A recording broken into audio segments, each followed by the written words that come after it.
ٹھیک ہے.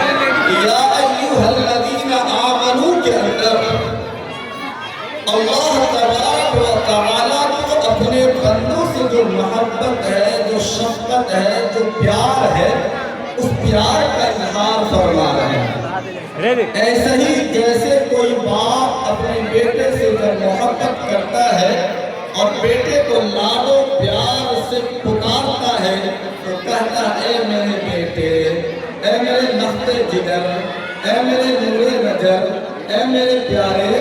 اللہ تبارک و تعالی نے اس آیت کریمہ میں اسی انداز سے ہمیں اور آپ کو خطاب کر کے فرمایا یا ایھا الذین آمنوا قوا انفسکم واہلیکم نارا، کہ اپنے آپ کو اور اپنے گھر والوں کو آگ سے بچاؤ.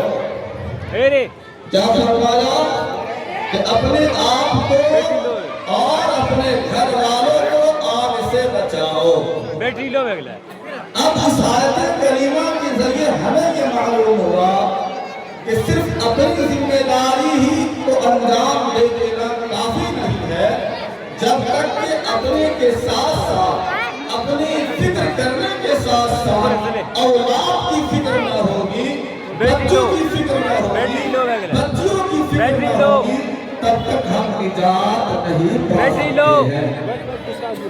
جس طریقے سے ایک صاحب اولاد اپنی اولاد کے تعلق سے یہ فکر کرتا ہے، یہ فکر مند ہوتا ہے کہ ہماری اولاد کس طرح دنیاوی اعتبار سے کامیاب ہو جائے، دنیاوی اعتبار سے اسے شہرت حاصل ہو جائے، دنیاوی اعتبار سے مقام اور مرتبہ حاصل ہو جائے. میرے بزرگ بھائیوں اور میری بہنوں، دنیاوی اعتبار سے کامیابی تو اپنی جگہ پہ ہے، لیکن اس سے زیادہ ضروری اور لازم یہ ہے کہ ہم اپنے بچے کو اخروی اعتبار سے کامیاب بنانے کی فکر کریں. دنیا کے اندر مال سے جو عزت حاصل ہوتی ہے وہ ہمیشہ رہنے والی نہیں ہوتی. جب تک مال ہے آپ کی عزت ہے. اگر کسی منصب سے آپ کو کوئی عزت حاصل ہو رہی ہے، جب تک آپ کے پاس وہ عہدہ ہے، وہ منصب ہے، تبھی تک آپ کی عزت ہے.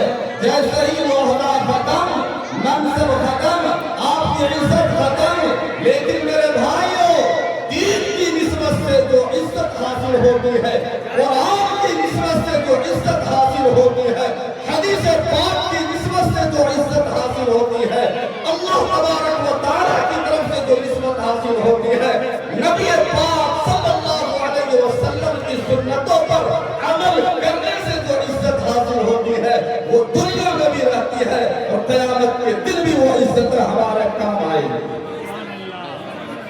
تو ضرورت اس بات کی ہے کہ ہم دنیاوی اعتبار سے عزت حاصل کرنے کی کوشش نہ کریں، بلکہ ہم ایسی عزت حاصل کرنے کی کوشش کریں جس کا فائدہ ہمیں آخرت.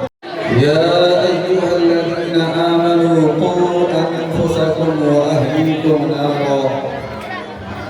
صدق اللہ مولانا العظیم وصدق رسولہ النبی الکریم ونحن على ذلك لمن الشاهدين والشاكرين والحمد لله رب العالمين.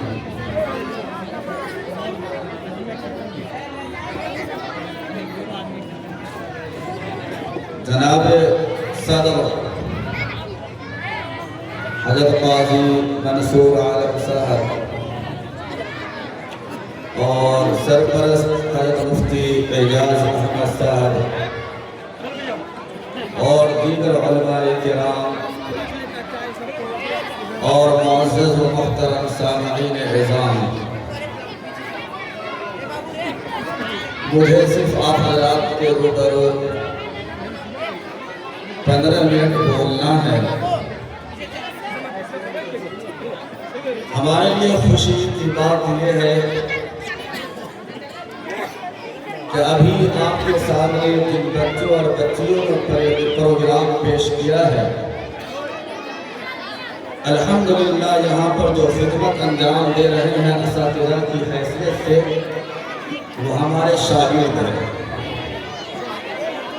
وہ ہمارے شاگرد ہے حافظ سیف الاسلام اور حافظ شہنواز کریم ہمارے شاگرد ہے۔